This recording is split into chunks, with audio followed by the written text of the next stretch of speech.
Hey guys, welcome to my YouTube channel. So in today's video, I'm going to be sharing with you a story time about embrace yourselves. About when I was told not to date a Nigerian because Nigerians apparently have a bad reputation. They have a bad rep all over the world, and I was told not to date one of them because guess what?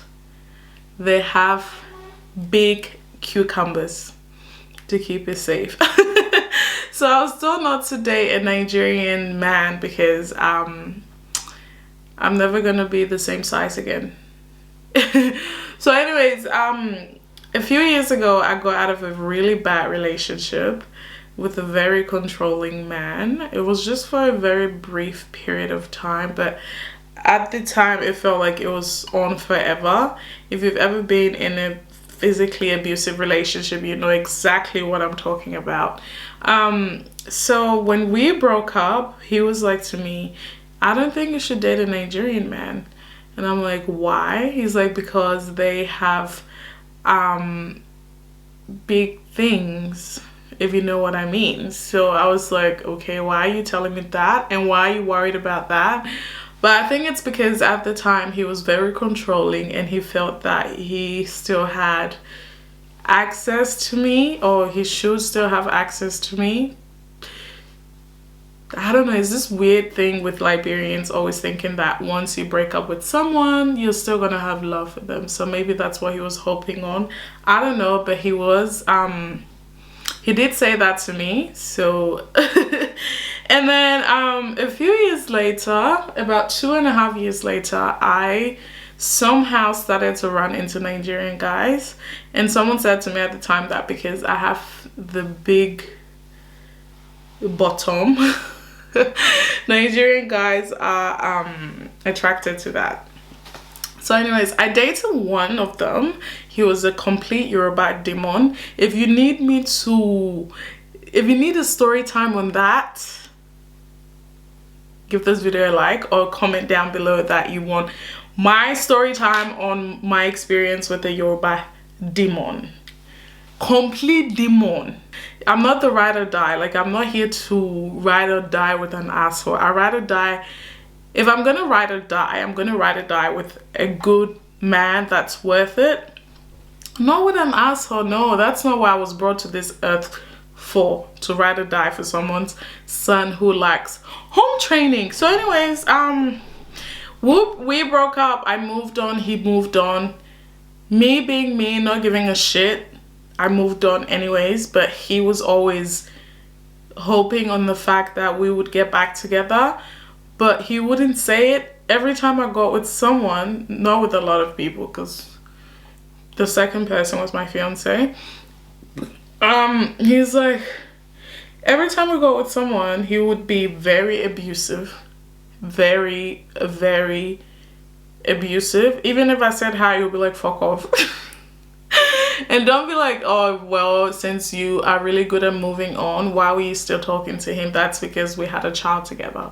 So I'm always the one. I believe that no matter what happens between two people who have a child together or children together, you must learn to cohabit. If you are in the same state or whatnot, you must learn to be cordial. You must learn to be respectful of each other for the sake of the children, because children do not ask to get into messy relationships. You both laid down, you both had sex, you both decided to keep this pregnancy. Once the baby is here, you must learn to deal with it. Be mature, stop being immature, and just work out on how to better, how to be better people for the sake of your children. So anyways, we would communicate every now and then about child support, about when the baby would, not the baby because he was a toddler at the time, when our son would go to him for the holidays and whatnot. It was mostly child support, that's what it was. And every time I ask him, he's like, fuck off. Like, I shouldn't have to ask you about your child support, mate. Like, you should pay it without me having to ask. but I had to ask anyways. So every time that happened, he would just be so rude to me, like I was asking him to pay my rent.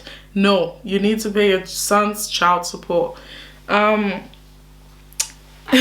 was never good. So every time I said, when are you gonna pay child support, he's like, fuck off. Every single time he would have an argument. He would have something to fight about. He would have something to argue about. Anyways, I got in a relationship with my now fiance, who is amazing. I can say that I could stay into a relationship with a Nigerian man. He hated that. And did I tell you what his reason was? His reason was that Nigerian men have big penises and that would stretch out my vagina, and my vagina would not be the same even though him and I were not together anymore. Like, why are you worried about that? It's so weird. Like, when I think about it, I laugh so hard that a grown-up man, a father, would be worried about a woman's vagina. Like, in what world is that acceptable? Does that even make sense? So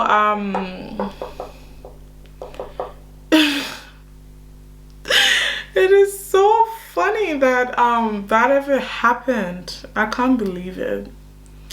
It's really funny. It's strange. Oh god, it's good. So anyways, thank you for subscribing to this channel. Thank you for stopping by. Please do not forget to give this video a thumbs up, and I will catch you in my next one. Bye.